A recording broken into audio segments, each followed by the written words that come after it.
If you're buying a home or doing a refinance of your existing mortgage, you may be wondering how the whole mortgage process works. Knowing where you are in the process and what the next steps are can be very helpful. Let's begin with step 1, which is submitting an application. You can complete a mortgage application online, in person, or over the phone. Once you've submitted an application, the loan originator will contact you to ask some additional questions. The next step is to see how much you qualify for, which takes us to step 2, qualification. If you're buying a home, the loan originator may give you a pre-qualification or pre-approval letter so that you know how much money you can borrow so you can go out and look at homes. When you refinance an existing mortgage, you may be simply wanting to change the terms of your loan to a lower rate or get a fixed rate mortgage if you're currently in an adjustable rate mortgage, otherwise known as an ARM. Or you may want to take money out, which is called a cash out mortgage. Whatever you want to do, you'll need to know how much you qualify for. Whether you are buying or refinancing, the loan originator will ask you some initial questions like how much you earn, how much you have in savings, how much do you owe on your credit cards, cars, etc. This will help them to find out what programs are available for you and how much you may qualify for. This brings us to the next step, which is submitting your documentation. You will begin by sending in your documentation. This is the information your loan originator will need to qualify you for your loan. They will tell you exactly what they need and make it quite simple for you to give it to them. Once you have given them the initial information that they need, they will then send you paperwork that is called disclosures, which is the next step. Most mortgage companies use a submission checklist to organize the information contained in the loan. Typically, this documentation will include 30 days of your most recent pay stubs, 60 days of your most recent bank statements for all of your accounts, your previous 2 years' tax returns with all schedules and W-2s, a fully executed agreement of sale for purchase loans, and if you're refinancing, a copy of your most recent mortgage statement and homeowner's declaration page. Each borrower is unique and may require different or alternative documentation given their specific situation, so you may be asked to provide additional documentation as the file goes through processing and underwriting. Which brings us to step 4, which is your disclosures. You will receive a set of disclosures from your loan originator. The disclosures are called a loan estimate and will include all of your costs of the loan. The loan estimate is a 3-page disclosure and must be delivered via email, electronically, or in person. Most companies send disclosures electronically through a secure online portal. The loan estimate details the costs associated with the mortgage. There are other disclosures that are required by law to be sent. It is important to review the disclosures and let your loan originator know if you have any questions. You must let the loan originator know if you have received the disclosures and are ready to move forward. This is called an intent to proceed, which is the next step. The intent to proceed is usually completed electronically, which means that you're ready to move ahead in the process to the next step, which is ordering the appraisal.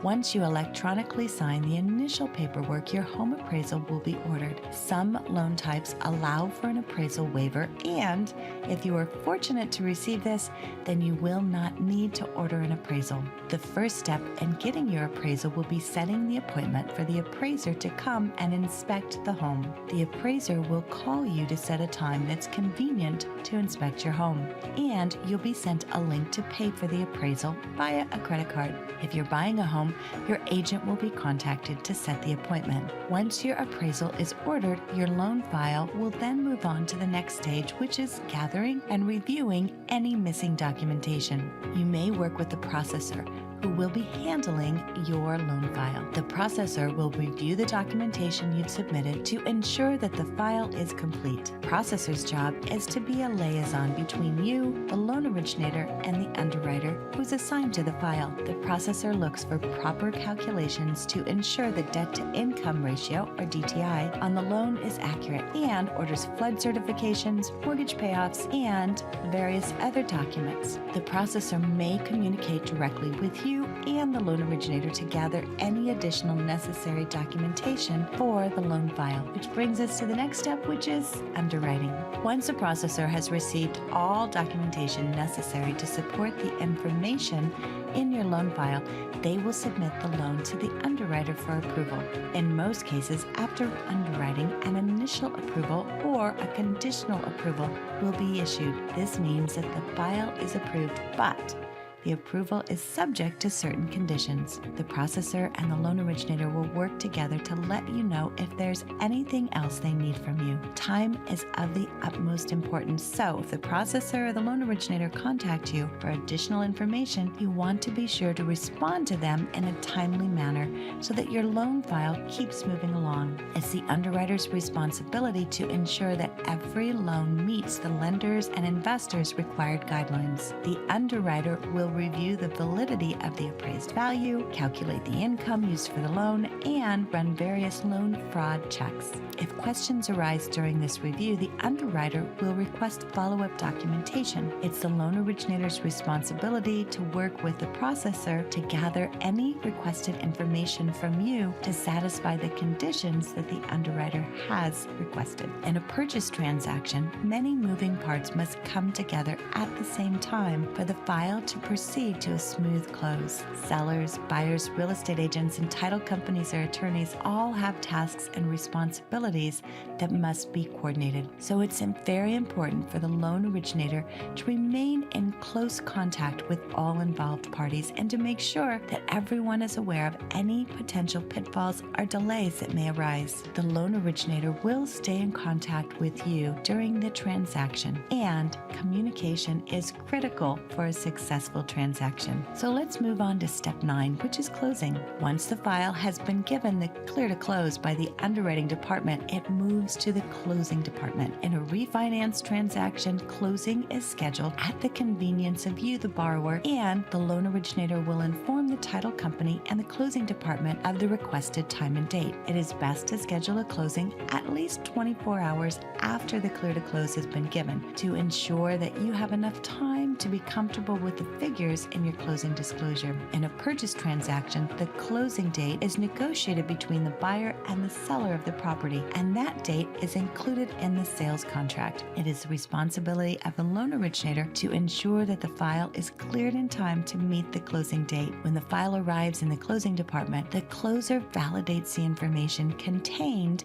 in the loan origination system. This information will include your rate lock, your fees, and your initial escrow amount. The closer will also run various loan compliance tests to ensure that high cost thresholds have not been exceeded. Once closing instructions are prepared, the closer will ask the loan originator to approve the loan fees prior to sending you your final documents and the final documents to the title company. Once the title company receives instructions from the closer, they prepare the closing disclosure and contact you, the borrower, to confirm the closing date and time. The closer then verifies the accuracy of the closing disclosure and forwards it to the loan originator for review. The closing disclosure must be received and acknowledged by you, the borrower, at least 3 business days prior to closing. This is typically when you sign your closing documents. So now you've signed your closing documents, and let's move on to the next step, which is what happens after closing. When loan documents have been signed by you, the borrower, and the 3-day rescission period has passed, this is for a primary residence for refinance, then loan funds are dispersed. Prior to funding, the lender will review the signed documents and ensure that any prior to funding conditions have been cleared on the loan file. Most lenders require the signed package back from the title company 24 hours in advance of the funding.